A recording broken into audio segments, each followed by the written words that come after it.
지난달 24일 푸틴 러시아 대통령의 특수군사작전 개시 명령과 함께 러시아군이 우크라이나를 침공했습니다. 평화롭던 거리는 잿더미로 변했고 폭격으로 인해 가족을 잃고 집을 떠나 피난 생활을 해야 되는 사람들이 늘었는데 그동안 어떤 일이 있었는지 오늘 함께 이야기 나눠보겠습니다. 네, 부산외대 이신욱 교수 전화 연결돼 있습니다. 안녕하십니까? 안녕하십니까?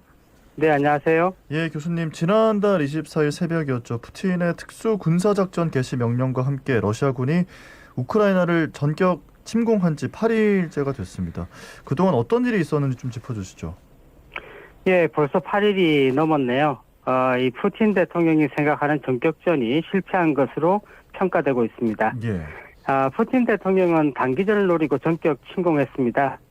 당초 예상되었던 친러 반군이 장악한 돈바스 루간스크 지역뿐만 아니고 남부 크림반도를 통해서 마리오폴로 진출했고 그리고 수도 키예프, 지금은 이제 키이우로 언론에서 홍보를 많이 되는데요. 예.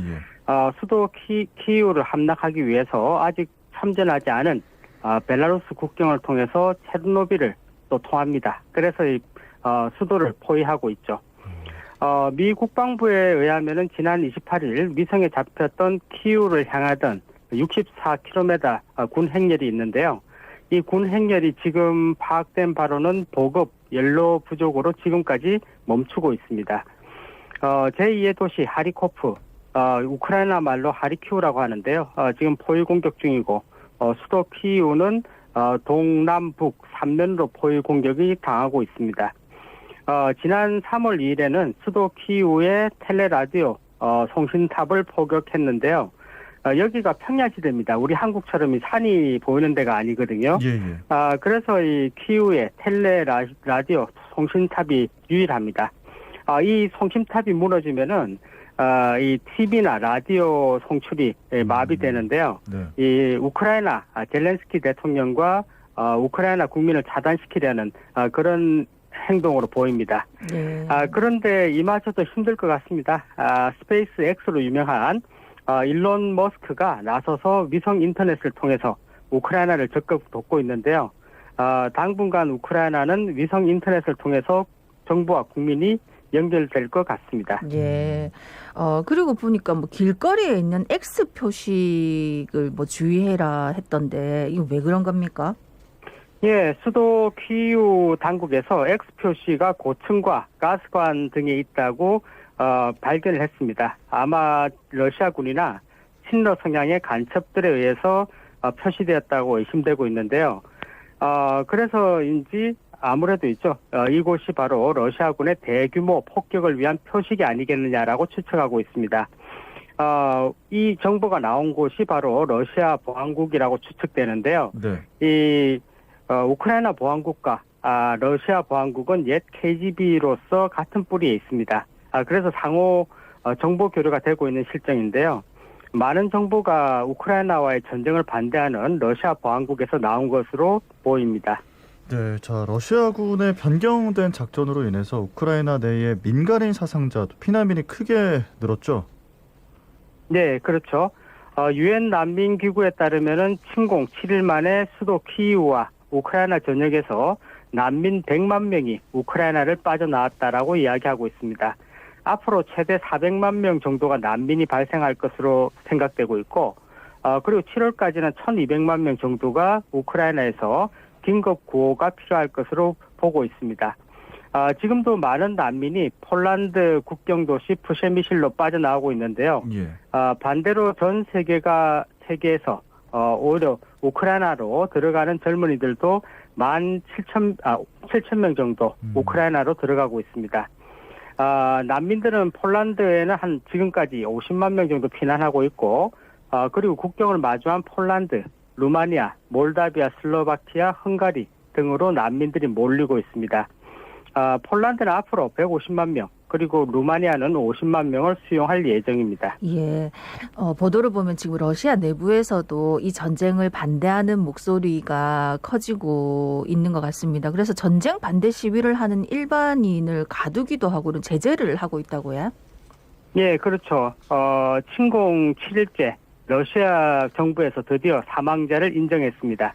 러시아 국방부가 498명이라고 이야기하는데 우크라이나 대통령실에서는 매일 1,500명, 총 한 7,000명 정도가 사망자가 나왔다라고 이야기하고 있습니다. 예.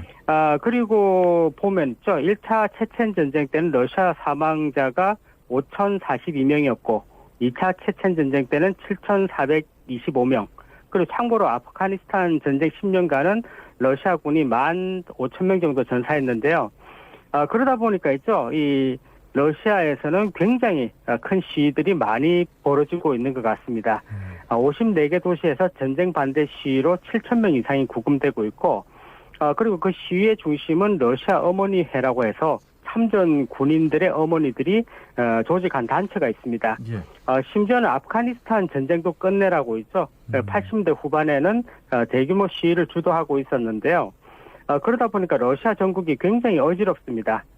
그래서 오늘 러시아 상원은 곧 임시회의를 소집하고 계엄령을 선포할 것으로 관측되고 있고, 러시아 하원은 또 어처구니 없게도 이 러시아 군에 대한 허위 사실을 유포하는 행위에 대해서 징역 15년을 선고할 수 있도록 법률을 대폭 강화합니다. 예. 그래서 언론에 재갈을 물리고 있죠. 네. 그래서 모스크바 시위대의 무차별한 감금 그리고 투옥이 지금 진행되고 있다는 뉴스가 전해지고 있습니다. 네. 게다가 경제로 보면 있죠. 이 러시아가 드디어 국제은행 간 통신협회 스워포트에서 제출됐습니다. 그래서 참고로 스워포트라는 게 뭐냐면 있죠. 네. 200여 개의 나라 1만 1천 개의 은행과 기업들이 가입돼 있습니다. 그래서 이 12일부터 러시아 은행 7곳 그리고 자회사를 국제 연결망에서 차단 배제를 했습니다. 그러다 보니까 있죠. 이 난리가 났어요. 바로 애플페이에서 난리가 났습니다. 이 러시아 사람들도 애플페이를 통해 가지고 지하철 같은 곳에서는 이렇게 터치형으로 있죠. 이 지불을 하는데 예, 예. 이 매표소에 있죠. 줄을 갖다가 어마어마하게 서 있는 광경이 지금 SNS에서 올라오고 있습니다. 예. 거기다가 루블화, 러시아 화폐죠. 루블화가 휴지 조각이 돼서 지금 루블화가 40% 폭락을 했습니다. 네. 불과 일주일 사이에. 그래서 1달러당 65루블 정도 하던 것이 지금 한 120루블 정도로 바뀌고 있고, 그리고 러시아 정권 거래소 같은 경우는 주식 거래 3일 연속 중지되고 있습니다. 예. 그래서 1998년 러시아 모라토리움 당시의 금융 위기를 보고 있는 것 같습니다. 저 개인적으로도 98년에 모스크바에서 학생이었거든요. 네. 그때 대단히 고생을 많이 했었습니다. 네. 자, 이 외교 협상을 위해서 러시아와 우크라이나 2차 회담이 현지 시각 3일 오후 5시 열렸는데 어떤 이야기가 오갔습니까? 예, 1차 협상 때는 양측이 있죠. 지난 28일 날 벨라루스 고멜에서 처음으로 협상에 착수를 했습니다. 이때는 있죠. 국가 간의 요구 조건을 서로 교환했었는데요. 네. 러시아 쪽 조건은 돈바스의 독립, 그리고 우크라이나의 나토 가입 포기를 명문화하라라는 것이었고, 우크라이나 쪽 조건은 적대 행위를 중지하고, 그리고 자국 내에 러시아군을 철군하고 휴전하자라고 했던 그 우크라이나 쪽의 조건이었습니다. 네. 그러던 것이 있죠. 2차 협상이 방금 끝났습니다. 네. 불과 한 1시간 전에 끝났는데요. 바로 이 폴란드, 벨라루스 국경지대인 브레스트 지역에서 끝났습니다. 바로 여기가 바로 91년 12월 달에 소련 해체 및 독립국가연합 창설 협정이 맺어졌던 그런 곳인데요. 그래서 결론이 있죠. 났습니다. 미하일 포돌랴크 우크라이나 대통령실 고문이 있죠. 네. 이야기하기를 양측이 민간인이 대피를 위한 인도주의적인 공동조항의 합의를 이루었다. 그리고 적대적인 전투 지역에서 의약품과 식량 전달에 합의했다라고 합의를 했습니다. 즉 말하자면은 이 민간인들을 빠져나올 수 있는 그런 통로를 만들어주는 그런 조약이었죠. 그래서 이 양측에서 있죠. 인도주의적인 통로 운영을 위해서 다음 주에 3차 협상을 개최하기로 합의를 했습니다. 네. 네. 아마도 시리아 내전처럼 수도 키이우와 하리키우 지역 주민들이 빠져나가면 있죠. 바로 러시아 측에서 대규모 공세를 통해서 함락시킬 예정인 것 같습니다. 네. 뭐 이렇게 협상이 있으면 뭔가 좀 더 좋은 방향으로 나가지 않을까 했는데 우려스러운 또 결과도 있으니까 어쨌든 지금 유엔 총회에서도 러시아의 우크라이나 침공 규탄하고 즉각 철군 요구하는 내용 결의안이 압도적인 지지로 채택된 걸로 알고 있습니다. 또 앞으로 3차 협상 뭐 이렇게 진행이 되면서 어떻게 되는지 교수님 다시 한번 연결해서 또 자세한 말씀 들어보도록 하겠습니다. 네, 오늘 말씀은 여기까지 듣겠습니다. 교수님 고맙습니다. 고맙습니다. 예. 지금까지 부산외대 이신욱 교수였습니다.